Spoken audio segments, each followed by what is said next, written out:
Jonathan, it is remarkable that this Pope passed away a day after Easter, a day where he was able to give the traditional Easter blessing from the balcony of St. Peter's Basilica. He rode around in the Pope-mobile, which was the first time he was able to do that since his hospitalization, and met with Vice President J.D. Vance. It's almost like he was driven to take part in this last Easter Sunday before leaving this world to be with the Lord. Carly, it so reminds me of the weeks, the days leading up to the death of John Paul II. We'll remember, so many people remember John Paul II, a beloved Pope. I think Catholics, Protestants, evangelicals, all recognized in John Paul II a great leader. And he was in the hospital on 2 long stints leading up to his eventual death. But he left the hospital, he came back to the Vatican, and the world watched his last days. And he really taught us that it's okay to be sick. It's okay to get old. It's okay because, especially according to the belief of Christians around the world, it's just a transition into a new life. Pope Francis worked very hard to get out of the hospital. He wanted to get out of the hospital. The doctors have said that 2 times he was in a life-threatening moment and they were able to revive him. Wow. He made it back to the Vatican, and he broke all doctors' orders, whether that's a good thing or bad thing. He broke the doctor's orders. They said 2 months of convalescence, stay away from people. We're watching him in the Pope-mobile. This happened just yesterday, in which he went through St. Peter's Square, greeted the faithful.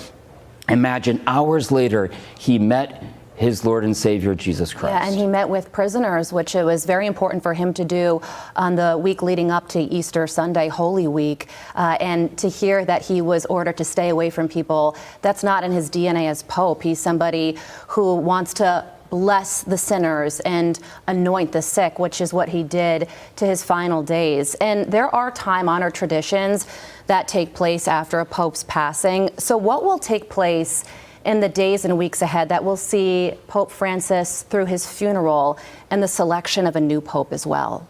Right now, the Holy See, the Vatican, the Catholic Church is following a very strict protocol. The Camerlengo made the announcement of the death of Pope Francis. That happened earlier this morning.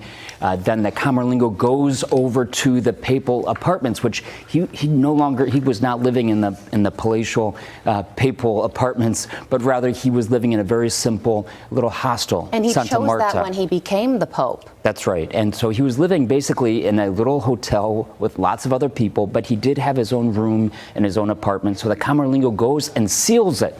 It's very old-fashioned. What is the Camerlengo? He's the one who now takes over some of the executor responsibilities, in which he makes sure that the papers of the Pope in his apartment cannot be touched. He makes sure that nobody can get in and take photographs of him in a way that would be disrespectful. And together with the College of Cardinals, which means all of the cardinals, many of whom Pope Francis himself elected, they will be in charge of running the day-to-day operations of the church. But no big decisions are allowed.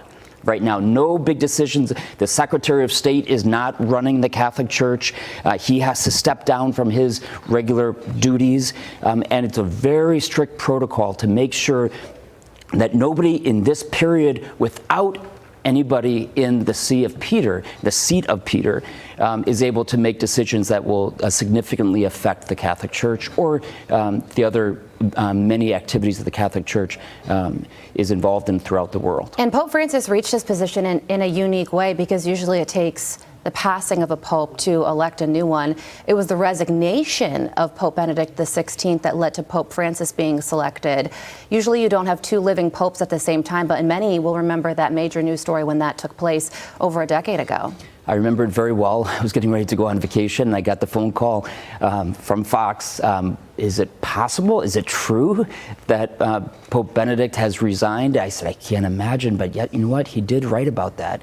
Pope Benedict XVI saying that he would be willing to step aside, something that hadn't happened in centuries, if it came to that. Many people asked themselves, and the media asked out loud, will Pope Francis also step down as he got very sick? Pope Francis said he would be willing if he thought that that was the best thing, but obviously he wanted to stay in to the end, and I'm so glad that he did.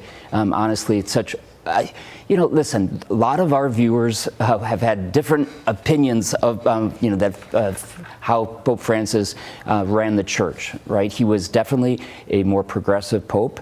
The Catholic Church had conservative leadership for decades leading up to this. Pope Francis was working very hard to make some significant changes, but you know what the biggest lesson he gave us was the simplicity of life, his humility. And yes, he had different opinions than a lot of us on a lot of things, but let's be very clear. Pope Francis lived a genuine life of humility and of service, and nobody can take that away from him. You know, Jonathan, I'm glad you said that because, like we had just reported, the Vice President, J.D. Vance, met with Pope Francis yesterday. And the Vatican said after that meeting, an exchange of opinions took place concerning migrants, refugees, and prisoners. And we can all read between the lines as to what that means. Political ideologies were different between Pope Francis and the Vice President. Pope Francis has been seen as a more progressive pope. So what would you say to Christians who are conservative that are struggling with that in this moment? It's so good that we have somebody in the world saying, take care of the poor, take care of the immigrant, take care of the prisoners, and just leaving it at principles that's basically the gospel.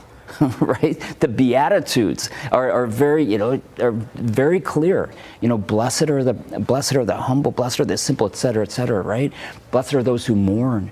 And Pope Francis laid out those principles, and he fought for those principles, but it's up to government officials, including J.D. Vance, including President Trump, to then make policy, and that's very difficult. And the Catholic Church allows for difference of opinions of how to apply principles, eternal principles, into policy. And listen, so I'm glad that there was a frank exchange, and I'm glad that J.D. Vance said what he thought. And J.D. Vance became a Catholic not too long ago, in 2019.